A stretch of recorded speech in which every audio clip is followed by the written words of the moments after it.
بسم الله الرحمن الرحیم. په تیر درس کې موږ تاسو په کویک بوکس پروګرام کې په دې باندې خبرې وکړې چې څنګه کولی شو د کویک بوکس ټرایل ورژن یا لایسنس ورژن او په همدې شکل کراک ورژن په کمپیوټر کې انسټال کو. دا چې ګوري ما سره په دې کمپیوټر کې د کویک بوکس دوه ورژن انسټال دي. یو 2023 ورژن دی او دا بل چې ګوري دا 18 ورژن دی. دا 2023 دا کراک ورژن دی، د د لایسنس حقیقي نه دی. او دا لاندې چې ګوري دا 2013 دی دا حقیقي ورژن دی، په دې معنی چې د دې لپاره موږ لایسنس خریداري کړی دی، په پیسو مو اخیستی دی او د هغه نه وروسته موږ د دې څخه په قانوني او اساسي شکل استفاده کوو. یعنې دې نه مې استفاده کولی شو، دې بل نه مې استفاده کولی شو، خو دا په قانوني طریقې سره مونږه نصب کړی د دپاره م لایسنس اخیستی او استفاده ترې کوو. دا غیر قانوني دی. نو د نن موضوع زمونږ دا ده چې که چیرې مونږ وغواړو کویک بوکس پروګرام یا انسټال کو یا ان انسټال کو، صحیح ده، که هغه ټرایل ورژن وي که لایف ټایم ورژن اوسي فرق نه کوي. نو څنګه کولی شو مونږه لایف ټایم یا ټرایل ورژن یا کراک ورژن، صحیح ده، هغه د کمپیوټر څخه ان انسټال کو، ختم کو. تیر درس کې مونږ په دې خبرې وکړې چې څنګه کولی شو کویک بوکس مونږ ډاونلوډ کو او په کمپیوټر کې انسټال کو. اوس دغه دوه ورژنه مونږ سره انسټال دي، دا زه غواړم د کمپیوټر څخه یې ختم کړم. نو څه چل کوو؟ یو طریقه خو دا ده چې را به شئ سټارټ ته چې راغلی د سټارټ مینو کې به لاندې راشئ. دلته تاسو وګورئ مونږ سره هغه کیو کټګري ته چې تاسو کله راغلی کویک بوکس یو فولډر دی. په دې کې که چیرې تاسو وګورئ مونږ سره ام 24 ورژن شته او ام 18 ورژن شته. کوم یو چې تاسو غواړئ ریموف کړئ په هماغه باندې رایټ کلیک کړئ یا ان انسټال کړئ. دلته ګورئ مونږ سره یو کمانډ دی په نوم د ان انسټال، دې باندې کلیک کړئ.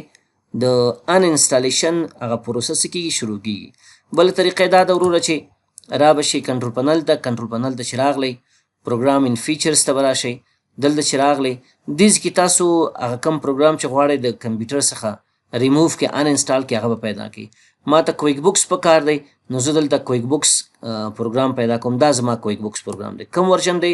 2023 ورژن دی. په همدې به کلیک وکړئ او ان انسټال یا چینج باندې به کلیک وکړئ. دغه نه وروسته دلته به نیکس باندې کلیک وکړئ. اوس ما نه پوښتنه کوي چې وروره ته څه غواړې کویک بوکس مکمل ریموف کې د کمپیوټر نه دی یا ریپیر کې؟ ریموف خو په دې خاطر که غواړې چې مکمل ستا د کمپیوټر څخه کویک بوکس پروګرام ختم شي بیا به دې کمانډ باندې کلیک کوې. او که ته وایې چې نه زما کویک بوکس پروګرام کې څه مشکل منځته راغلی، غواړم هغه زه ریپیر کړم، نو بیا په دې باندې کلیک کړه.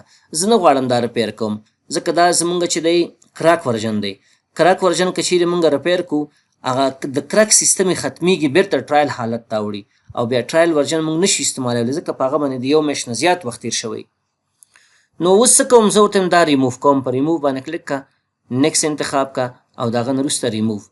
نو اوس د ان انسټالیشن یا ان انسټال پروسه د کویک بوکس پروګرام شروع کېږي. دا د شروع شوه او د دې نه وروسته به کویک بوکس پروګرام زموږ د کمپیوټر څخه ختم شي. نو دلته ما نه یو بله پوښتنه کوي چې اتوماتیکلی کلوز ان اټمپټ ټو ریسټارټ اپلیکیشن. که چیرې ضرورت وشي د کمپیوټر ریسټارټ لپاره، نو آیا ته غواړې چې کمپیوټر اتوماتیکلی دا کم پروګرامونه چې خلاص دي صحیح شو دا کلوز کی او کمپیوټر ریسټارټ کی، او که نه ته وایې چې نه ډو ناټ کلوز اپلیکیشن ا ریبوټ ول بی ریکوایر.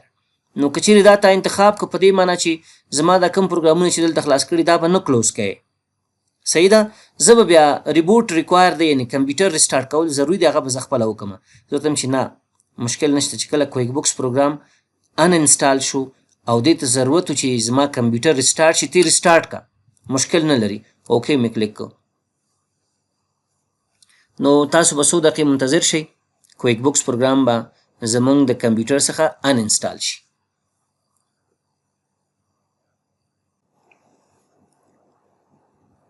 نو که چیرې ته متوجه اوسې دلته وګوره ډیسکټاپ کې هغه د 2023 آیکن چې ختم شو، کویک بوکس 2023 آیکن ریموو شو. په دې معنی چې کویک بوکس زموږ د کمپیوټر څخه ان انسټال شو، خو 18 پاتې دی. چې شی پاتې دی 18 ورژن موږ سره پاتې دی.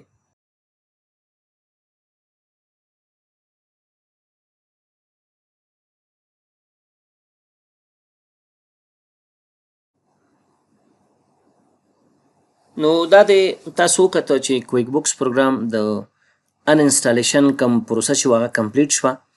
نو د نه وروسته زه فینش باندې کلیک کوم. نو کویک بوکس پروګرام به زموږ د کمپیوټر څخه په مکمل شکل څه شي ان انسټال شي، ختم شي.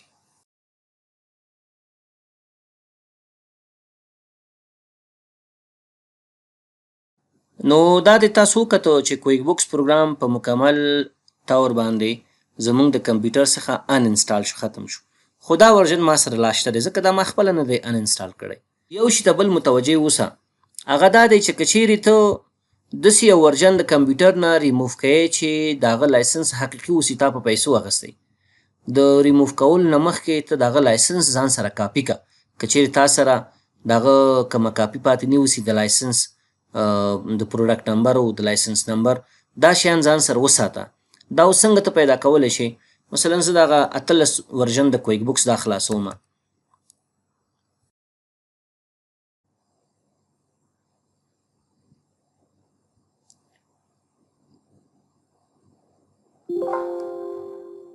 دلته دا کوم میسج چې راکوي د نوې کمپنۍ جوړولو دپاره دا به کلوز کړي. دا هم چې کلوز کو را به شي هیلپ ته چې راغلی منیج مای لایسنس، او دلته چې راغلی ګوره چینج مای لایسنس نمبر.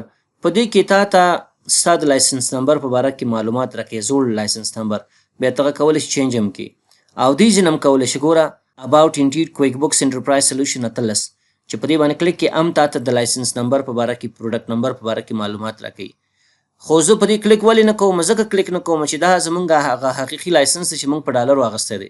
نو اوس که دې باندې زه کلیک وکړم دا په دې ویډیو کې ریکارډ کېږي، نو سبا کولی شي بل کس د ده څخه استفاده وکړي. او یو بله طریقه یې دا ده چې دلته راغلی F2 باندې به کلیک وکړي.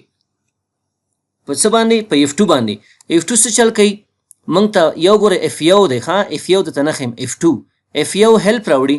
F2 چې دی ستا د کویک بوکس په باره کې، ستا د کمپنۍ فایل په باره کې جنرال انفارمیشن تا ته راکوي. ستا لایسنس نمبر چې دی، ستا پروډکټ نمبر چې دی، څومره ټرانزیکشنونه تا په دې کمپنۍ کې استعمال کړي دي یعنې ریکارډ کړي دي، او د دې کمپنۍ سایز څومره دی، په کوم تاریخ باندې تا دا کمپنۍ اوپن کړې ده، لاست اکسس ډیټ، دا ټول معلومات درکوي درته.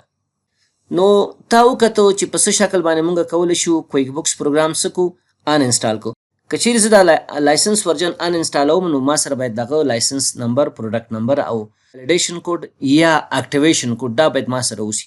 که چیرې دا ما سره نه اوسي، زه نشم کولی چې دا کویک بوکس پروګرام دوباره په دې کمپیوټر کې استفاده کم، انسټال کم. ځکه چې کله زه لایسنس ورژن انسټالوم ما نه څو شیان پوښتنه کوي.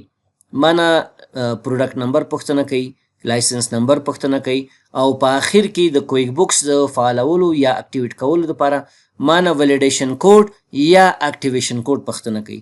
نو په همدې خاطر زه تا ته وایم چې کله ته غواړې لایسنس واخلې د کویک بوکس پروګرام، که چیرې ته غواړې لایسنس واخلې د کویک بوکس پروګرام دپاره چې هر یو ورژني، نو کله چې ته د چا سره ارتباط نیسي، ته به هغه ته وایې چې وروره ما ته ام لایسنس نمبر د دې کویک بوکس ورژن، ام پروډکټ نمبر، ام ویلیډیشن کوډ یا اکټیویشن کوډ، دا ما سره 3 وړه شریک کړه. ځکه چې دا 3 وړه تا لپاره ضروري او لازمي دي. هغه نه بعد ته کولی شي د کویک بوکس پروګرام څخه په خپل کمپیوټر کې استفاده وکړي. نو په دې شکل باندې موږ کولی شو کویک بوکس پروګرام د خپل کمپیوټر څخه ان انسټال کړو.